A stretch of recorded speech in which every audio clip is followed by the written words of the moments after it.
Baca sejarah. Sejarah ditulis oleh para pemenang. Quotes klasik yang sebenarnya sangat kental dengan aroma politik. Sehingga seringkali penulisan sejarahnya pun syarat nuansa politik sesuai pesanan sang penguasa. Hal yang juga terjadi pada kisah Syekh Siti Jenar. Ketika ceritanya diduga sengaja dibuat blur dan lebih mendekati mitos ketimbang fakta. Padahal disebut-sebut pengaruhnya tak kalah besar jika dibandingkan Wali Songo yang lain. Benarkah demikian? Tanpa berlama-lama lagi, berikut 5 fakta kontroversial Syekh Lemah Abang Siti Jenar.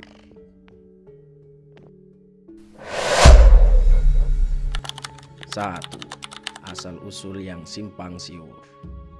Hingga sekarang, sejarah sosok Siti Jenar masih simpang siur. Ada literatur yang menyebutkan bahwa Syekh Siti Jenar berasal dari cacing. Ada juga yang mengatakan bahwa Syekh Siti Jenar adalah penyebar ajaran Manunggaling Kawula Gusti.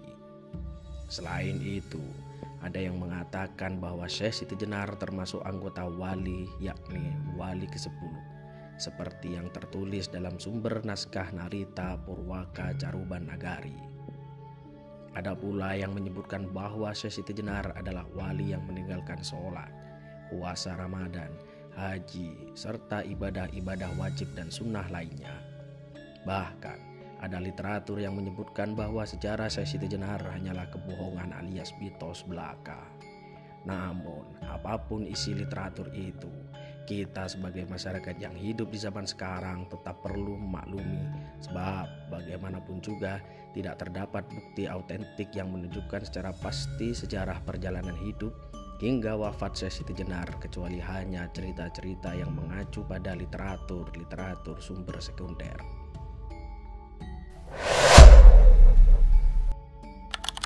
Dua, sosok yang disamarkan para Wali Songo. Kesimpang siuran silsilah keluarga dan perjalanan hidup hingga akhir kematian Syekh Siti Jenar sebenarnya diduga sengaja dibuat oleh Wali Sanga yang didukung Kerajaan Demak Bintoro.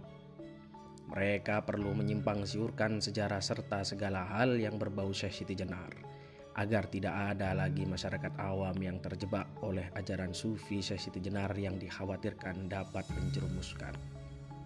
Hal inilah yang kemudian menjadi latar belakang munculnya cerita yang menyatakan bahwa Syekh Siti Jenar berasal dari cacing dan bukanlah asli manusia. Dalam tulisan Sartono Hadiswarno tentang Syekh Siti Jenar, cerita yang menyatakan bahwa Syekh Siti Jenar berasal dari cacing dan bukanlah asli manusia, ia bantah dengan tegas. Bantahan ini tertulis dalam bahasa Jawa kuno yang berbunyi, wondene kacarius yen lemah abang puniko asal saking cacing. Punika det sajotasipun inggih pancen menungso darah alit kemawon kriya ing dusun lemah abang. Syekh Siti Jenar sebenarnya adalah seorang manusia, rakyat jelata yang rumahnya di dusun lemah abang. Jadi dari literatur klasik ini kita dapat mengambil pemahaman bahwa Syekh Siti Jenar adalah asli manusia dan ia bukanlah jelmaan siluman cacing sebagaimana yang diceritakan oleh banyak orang.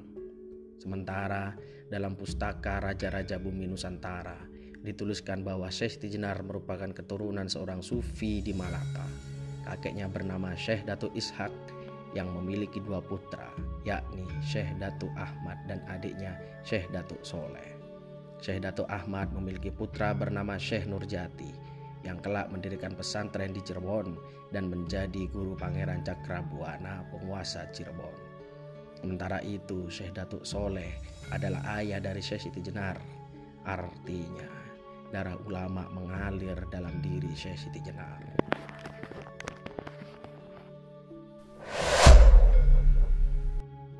Tiga, berguru kepada Sunan Giri dan seorang imam di Baghdad.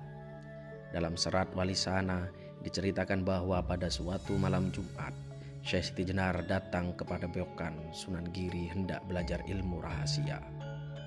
Ia mengenalkan dirinya sebagai San Ali Ansor. Namun sayangnya ia ditolak oleh Sunan Giri dengan berbagai alasan.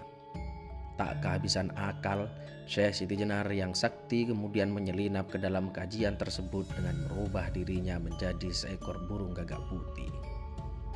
Sunan Giri yang juga diberkahi kelebihan menyadari bahwa dalam kajian ilmu rahasia bersama para santrinya itu terdapat sosok penyusup yang sedang menguping.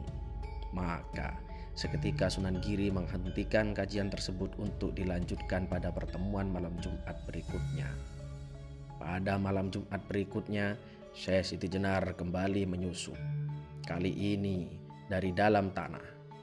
Ia menyamar menjadi seekor cacing dan berada tepat di bawah tempat duduk Sunan Giri. Sekali lagi, Sunan Giri menyadarinya. Namun kali ini, Sunan Giri membiarkan Syekh Siti Jenar untuk mendengarkan ajaran-ajaran makrifat yang ia sampaikan kepada beberapa santri pilihannya. Begitu seterusnya setiap malam Jumat, Syekh Siti Jenar terus menguping kajian makrifat dari Sunan Giri. Hingga akhirnya ia merasa cukup dan memutuskan untuk bertapa di hutan Grendowoso. Lalu mendirikan pesantren di sana. Artinya, secara tidak langsung Syekh Siti Jenar merupakan murid dari Sunan Giri. Lambat laun, pesantren yang didirikan Syekh Siti Jenar berkembang pesat, bahkan melebihi kepopuleran pesantren-pesantren para wali songo yang lain.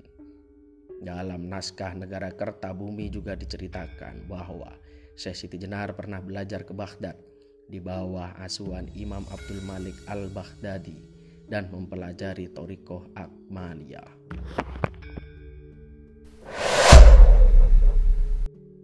Guru dari kelompok oposisi Kerajaan Demak. Pendapatan wawasan keagamaan dari berbagai sumber keilmuan inilah yang membentuk Syekh Siti Jenar menjadi pribadi yang unik dan digandrungi banyak orang untuk berkunjung atau bahkan nyantri di pondoknya. Salah satu yang datang melamar untuk menjadi santrinya adalah Ki Ageng Penging atau Ki Kebo Kenongo, ayah dari Jagatingkir. Bahkan cucu Brawijaya V ini kelak menjadi santri kesayangan Syekh Siti Jenar. Dari Ki Ageng Penging inilah konflik antara Syekh Siti Jenar dan para wali songo bermula. Ki Ageng Penging sebelumnya adalah sosok oposisi kerajaan Demak yang masih tidak rela jika kerajaan leluhurnya Majapahit hanya dijadikan sebuah kadipaten di bawah Demak yang saat itu dipimpin oleh pamannya sendiri beda ibu, Raden Patah. Di lain sisi, Demak pada waktu itu masih dalam tahap berkembang sebagai kerajaan Islam pertama di Jawa. Tentu, Demak menginginkan persatuan di semua daerah kekuasaannya, termasuk wilayah Penging. Ketika berkali-kali Ki Ageng Penging menolak untuk sowan ke Demak sebagai tanda pengakuan terhadap Demak sebagai kerajaan yang berdaulat, hal inilah membuat Sunan Kudus yang saat itu menjabat sebagai mufti sekaligus panglima kerajaan menyarankan Raden Patah untuk memberikan perintah kepadanya mengeksekusi Ki Ageng Penging. Sunan Kudus menilai penolakan dari Ki Ageng Penging tersebut sebagai buhot, pemberontakan, dan karena itu wajib dieksekusi. Akhirnya Ki Ageng Penging berhasil dieksekusi oleh Sunan Kudus. Dari sinilah muncul murid-murid Syekh Siti Jenar lainnya yang sering berseberangan dengan Demak, seperti Ki Ageng Jati, Ki Ageng Banyu Biru, Ki Ageng Putu, Walang Suwirang, Lebih Lintang, dan masih banyak lebih yang lainnya. Dieksekusi karena penganut Syiah. Maka karena dituduh memiliki banyak murid yang kritis, bahkan terkesan akan melakukan upaya revolusi terhadap pemerintahan Demak, seperti muridnya Ki Ageng Penging, Syekh Siti Jenar diminta untuk datang ke keraton. Namun, berbeda dengan Ki Ageng Penging yang diminta mengakui kedaulatan Demak, Syekh Siti Jenar diminta mengklarifikasi ajaran Manunggaling Kaulo Gusti yang disebarkan oleh para santrinya, karena dianggap telah menimbulkan kegaduhan di tengah masyarakat. Namun, Syekh Siti Jenar menolak untuk datang, hingga akhirnya Sunan Kalijogo dan Sunan Kudus bergantian menemuinya.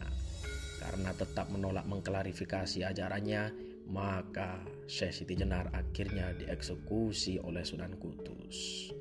Yang menarik, Menurut tulisan dari Kiai Haji Abil Fadl Senori, Tuban, ia berpendapat bahwa Syekh Siti Jenar dihukum mati bukan karena ajarannya, melainkan lebih karena alasan politik.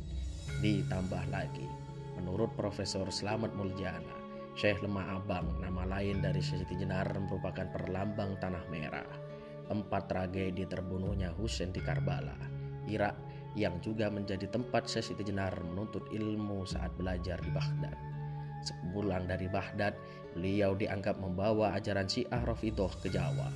Hal ini dibuktikan antara lain dengan nama anjing milik Ki Ageng Penging, murid terkasih Syekh Siti Jenar, yang jika marah melempari kedua anjingnya yang diberi nama Abu Bakar dan Umar.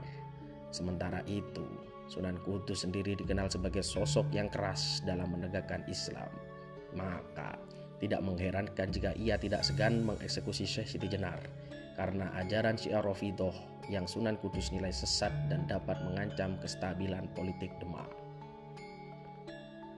Konsep manunggaling Kaulo Gusti Syekh Siti Jenar sering disamakan dengan konsep Wahdatul Wujud Ibnu Arabi.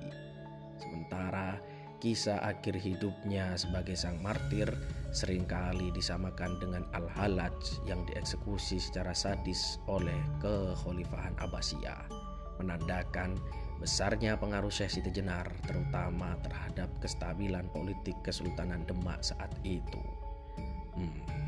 Bagaimana menurut sahabat Kasar? Setujukah sahabat jika kematian Syekh Siti Jenar bukan disebabkan ajarannya, melainkan karena perbedaan pandangan politik? Tulis pendapat sahabat di kolom komentar. Jangan lupa like, subscribe, dan bunyikan loncengnya.